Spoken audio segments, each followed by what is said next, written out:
AEW has existed from day one as the most hyper-scrutinized wrestling promotion in recorded history. The consensus, amongst the reasonable fans anyway, is that the AEW of 2022 isn't as good as the AEW that was promised in the dreamlike build to All Out 2021. And yet, AEW's still pretty great and simultaneously collapsing and past its peak at the same time somehow. With that in mind, I'm Adam Wilborn from What Culture, and these are 10 bad habits AEW must kick right now. Number 10. The chase is often better than the run. Is Tony Khan better at building stars than simply presenting wrestlers as stars? Khan is fantastic at structuring a push. Wardlow seethed in the background before showing his appreciation of the crowd and discovering his agency at the same time. Hangman Page told a bold and emotionally resonant mental health story, somehow in the silly context of pro wrestling. Wheeler Yuta, across every TV match in 2022, showed that bit more tenacity, fire, and endurance in what was a masterclass in crowd psychology and character development. Wardlow's run hasn't worked out as expected outside of a great defense opposite Orange Cassidy. Hangman's in-ring work was special, but his main event storyline with Adam Cole was overshadowed, and Wheeler Yuta just sort of existed as a babyface after his breakthrough moment. The money is in the chase, and Khan is proving the adage to be true. And someone like Wardlow isn't exactly helped by the super stacked roster around him. More on that in a bit. Whenever he has a middling week or two, suddenly about 15 wrestlers start looking good with the TNT title photoshopped around their waist. Number 9. The excessive signing spree. At this point, at least, there aren't any employable free agents left. Surely. This should ensure that Khan focuses on what he has, beyond the odd Mance Warner cameo or Forbidden Door opening. W. Morrissey was a particularly pointless signing. Now, don't get me wrong, he is in outrageous shape and played the monster very effectively on Impact, but his signing is yet another instance of impulsive greed. Anthony Ogogo has incredible potential, but he just can't escape dark. His character work shone in a regrettable program with Cody. It was a flawed vehicle for Ogogo, but he deserved the opportunity. Piss Boy is still great crack, and Ogogo should have been introduced as the muscle for MJF's new faction. Adding new talents constantly just isn't moving the needle, and is only sabotaging those on the roster that haven't even begun to show what they can do. Number 8. Recycled storylines. At this point, Tony Khan should book an angle in which a wrestler is told by some faction boss or other that they aren't worth recruiting. Much of US wrestling is built on disrespect, and being told that one isn't worthy of being in a stable is now far worse than being called a bitch. You don't want to be in my stable of losers?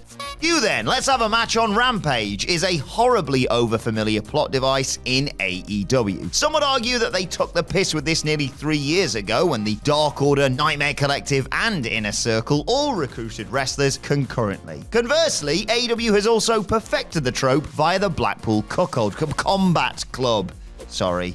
MJF told me to say that. Never again will fans see a better display of earning the spot or a more authoritative endorsement than Jon Moxley welcoming Wheeler Yuta into the fold, which is all the more reason to abandon the device elsewhere. Number 7. Recurring pacing issues. 3 years in, and Tony Khan is about as good at telling the time as a f***wit WWE heel losing a beat the clock challenge. Remember when Ruby Soho's arm got broken? The commentary team basically said, well, sucks for her, she needs more help, but there's a kick-ass match on next, guys. And when Chris Jericho threw a goddamn fireball in Eddie Kingston's face, no medical updates were received and relayed throughout the night. It was just another thing that happened. Remember when Roosh turned on his own bloody brother? That is the ultimate holy crap moment when you apply critical thought to it. It is an ostensibly massive, profound thing to do. The angle lasted mere second and has barely been touched since. Excalibur reads out upcoming matches like he's performing a Weird Al Yankovic version of Informer by Snow. Let him breathe.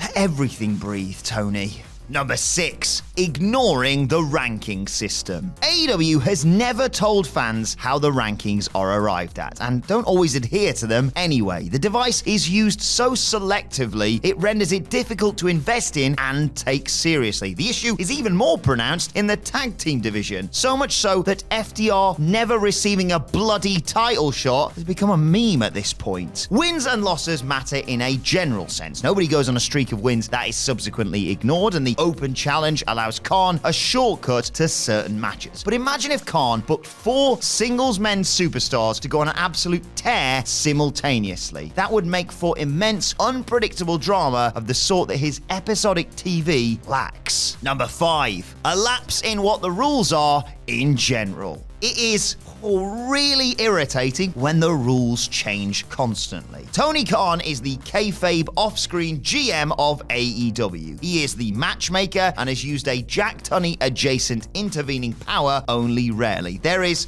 thank God, no on-screen authority figure. There is no storyline championship committee. Tony Khan is the sole decision maker. Why then has Christian Cage booked 2 separate tag title defenses on behalf of Jurassic Express in 2022? It is one thing for a blood feud to develop and for a star to challenge their fellow star rival to a pay-per-view match. Khan's not going to not sign off on that in kayfabe, but it is quite another for Cage to act as guest booker. Also, the Smart Mark Sterling petition gimmick is terrible because it's never explained that he's some deluded goof. The implication is that, had he procured the required signatures, Swerve Strickland might have been out of there. Why do officials only separate certain brawls? The answer is because Khan doesn't want main event rivals to touch before the match, but that is another inconsistency that must be addressed. Number 4. Attaching meaningless stakes to matches. The absolute worst take in all of wrestling discourse is that Tony Khan doesn't tell stories. He tells too many, if anything. A couple of months back on Dynamite, the hapless John Silver attempted to present the Butcher and the Blade with matching Budge t-shirts. He was decked in response before being saved by Hangman Page, thus setting up a match between the two teams on that week's Rampage. What a phenomenally useless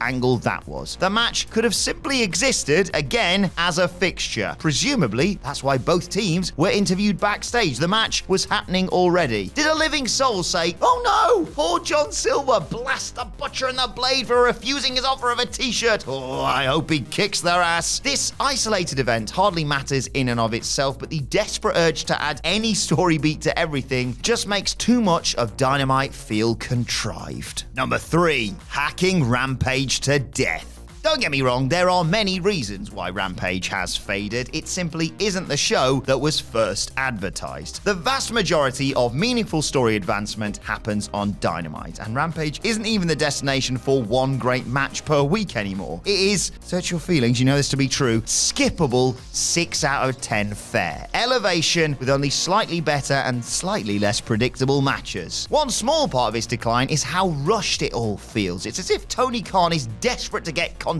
out as opposed to allowing the fans to really immerse themselves in it. Almost every week there's a hard open straight to in-ring action, and it's a hard one to articulate, but it feels self-conscious, like the audience is being tricked into watching something. It doesn't feel sure of itself, and if it was, you'd get the full grandiose presentation, entrances and all. An entrance is integral to both the story and the feeling that characters and matches are important. This device and the damning crowd-sweetening effects make it seem as though Khan is almost hiding something. Number 2. Interrupted backstage promos. The weird thing about this problem is that Tony Khan must know that it is horrendously contrived. New Japan gets this sort of thing absolutely spot on. The post-match comments cut by wrestlers drenched in sweat put over the match that just happened as a war, in addition to providing a realistic, sports-orientated means of telling their story. In his defense, Khan has listened to an extent. Certain backstage promo exchanges are set up in what is a UFC-light format in which the scheduled opponents agreed to promote their match without one of them sliding up conveniently, as happens the other half of the time. The blocking of those segments, which still happen all too often, is an absurd and unconvincing narrative convenience that makes the show feel like it's written and not something that's just simply unfolded organically. Just how many people are milling around backstage just waiting for a promo to interrupt with a pre-prepared zinger? Isn't AEW meant to be parodying sports entertainment? entertainment. And number 1, press conferences. If there was never much need for any pro wrestling company to conduct a press conference, there is no need now. Building matches in this context isn't as compelling a vehicle as episodic television, but conversely, anything uttered that is actually candid or interesting only makes episodic television feel fake in contrast. The press conference is a can't-win situation, as Tony Khan recently discovered. Ordinarily, no reporter present gets a worthwhile answer to a pressing question. The real mysteries are just no commented. The entire charade existed in the first instance as a babyface PR move. We'll talk to you, not like that isolationist WWE, but nobody actually wants to talk, unless they're CM Punk, of course. Beyond the catastrophe that was the All Out 2022 presser, don't forget either that a very vague non-answer to Kylie Rae's exit, whether it was the only viable or legal approach or not, invited a tidal wave of very ugly speculation that haunted the company for weeks afterwards. It ain't worth the risk, Tone. And that's our list. Did we miss any out? Let us know in the comment section below, and don't forget to like, share, and subscribe. And subscribe to What Culture Wrestling wherever you get your podcast from for daily wrestling podcasts. Plus, you can let us know your thoughts on Twitter at WhatCultureWWE, and you can find me on there at Adam Wilborn. Thanks for watching. I've been Adam from What Culture, and I'll see you soon.